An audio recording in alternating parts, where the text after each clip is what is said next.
Hi, you guys. Welcome back for our daily practice questions. As always, I like to first get into my introduction and disclaimer before getting started with our questions for today. So, for those of you who are familiar with me, hey, y'all. For those of you who are new here, welcome, welcome, welcome. I am Dr. Brittany Weinstock. I am a family nurse practitioner and I'm the founder and CEO of the Nursing Studio. I provide resources, tools, review courses, review videos, Q banks, one on one sessions, and more to assist nurses as well as nurse practitioners with success on their boards as well as in practice. I've been doing this since 2015, assisting nurses and nurse practitioners internationally with exam success. Now, my disclaimer and reminder is that we know there's no absolutes in medicine. We treat on a patient by patient basis, and any of the questions that you see here, I have designed and created based on the current guidelines that are being tested on the ANCC as well as AAMP exam. Now, any of my videos where I'm teaching on things that we currently do in practice, I will always say that so there's no confusion. So, with that being said, let's get into question number one for today. Question number one states a 58-year-old male patient presents to the office complaining of sudden, severe pain, redness, and swelling in his right big toe. He describes the pain as sharp and excruciating and mentions that the pain started in the middle of the night. On exam, the affected joint is erythematous, swollen, and warm to touch. What is the most likely diagnosis? Is it A, osteoarthritis, B, gout, C, rheumatoid arthritis, or D, psoriatic arthritis? Take a moment and tell me what you got in the comments, you guys. All right, so I always recommend reading the stem of the question first, as it allows you to slow down to ensure you're answering what is being asked of you. So here, the stem of the question states, what is the most likely diagnosis? And I tell y'all, if they're looking for a diagnosis, you got to run it back and look at the assessment findings. How did they present? What are their chief complaints? What did you know on exam, right? So this 58-year-old male came in complaining of sudden severe pain, redness, and swelling to his right big toe. It started in the middle of the night with sharp, excruciating pain. On exam, you note that it is red, swollen, and warm to touch. Y'all, this is classic presentation and location for B, gout. All right, question number two. A 45-year-old woman with a history of gout is seen for a follow up visit. She is currently experiencing an acute gout flare.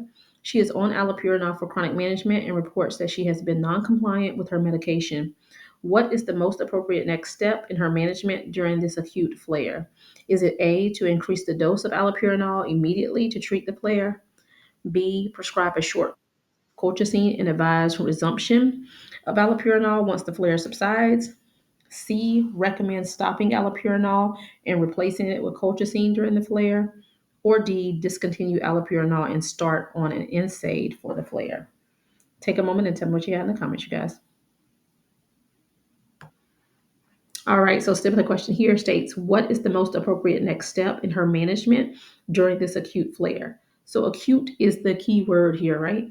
Acute. We know this patient is, we're looking for treatment. So, we want to look and see if they have provided us with a diagnosis. I always tell y'all, if they're asking you how to treat, look and see if they provided you with a diagnosis. And if they have not, then you need to take it a step further and then go back to those assessment findings, right?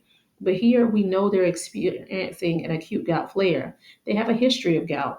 She already takes allopurinol, but she's non-compliant with it. So first we want to treat the acute issue, right? So let's look at what we have as options. A, we don't want to increase the dose of allopurinol because allopurinol is prophylactic management. It's not acute therapy, right? So don't rush and answer stuff and forget that they're asking you acute versus prophylactic. B says to prescribe a short course of colchicine and advise resumption of allopurinol once the flare subsides. And that's your best answer. And why are we doing this? For acute flares, we treat gout with colchicine, NSAIDs. We want to cut that pain now, right? But also, the reason that we're not going to go ahead and start allopurinol is because she's been non-compliant. We don't start prophylactic management during an acute flare.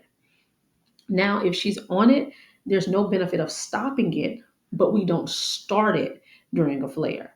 So since she has been non-compliant and we really can't gauge when and how or what time frame and she's been following, we want to address the acute flare with the colchicine. And then once this flare has subsided, then we will resume the allopurinol. Okay. All right, question number three. A 60-year-old male with a long-standing history of gout presents for a routine checkup. His uric acid level is elevated at 9.5 milligrams per deciliter. He denies having any current symptoms or recent flare-ups, but is concerned about his long-term risk of joint damage. What is the best approach to managing his condition at this time? Is it A, start a course of colchicine immediately to reduce uric acid levels? B, continue monitoring the uric acid levels, initiate lifestyle modifications, and consider starting urate lowering therapy like allopurinol? C, recommend he stop drinking water and avoid foods that are high in purines? Or D, prescribe prednisone to prevent future flare ups of gout? Take a moment and tell me what you got, you guys. All right, so here the stem of the question states, what is the best approach to managing his condition at this time? So, what do we have going on? So, we have this 60-year-old man. He has a long standing chronic history of gout. He's just in for a routine checkup. His uric acid levels are elevated, but he denies any symptoms or recent flares, but is concerned about his long term risk of joint damage. So your best answer here is going to be B. You want to continue to monitor those uric acid levels because you know that contributes to how we determine where we are with our current diagnosis of gout, right? You do want to initiate the lifestyle modifications, making sure that you're limiting and stopping alcohol intake. You are not you're avoiding those red meats, things high in purine, right? But you also want to consider doing something prophylactically like allopurinol to help balance those levels of uric acid. Okay, so in this situation, B is your best answer. All right, you guys, I hope you found this helpful. As always, be sure to like, comment, subscribe, and share with whomever you may think may find this beneficial as well. But y'all know what to do. Y'all make sure y'all meet me back here. And if you need any of the resources that I do offer, feel free to reach out to the Nursing Studio by giving us a call at 803 400 6864, or you can shoot a text message to this number, or shoot us an email to the nursing studio, the number one at gmail.com. All of the things that I do offer are linked in the bio of this channel, including my website. But if you are looking to book any one-on-one sessions or any other customized or individual plans, I always say either call, text, or email, as I like to speak with you guys first to gauge what you truly need to make sure you're booking the appropriate session type.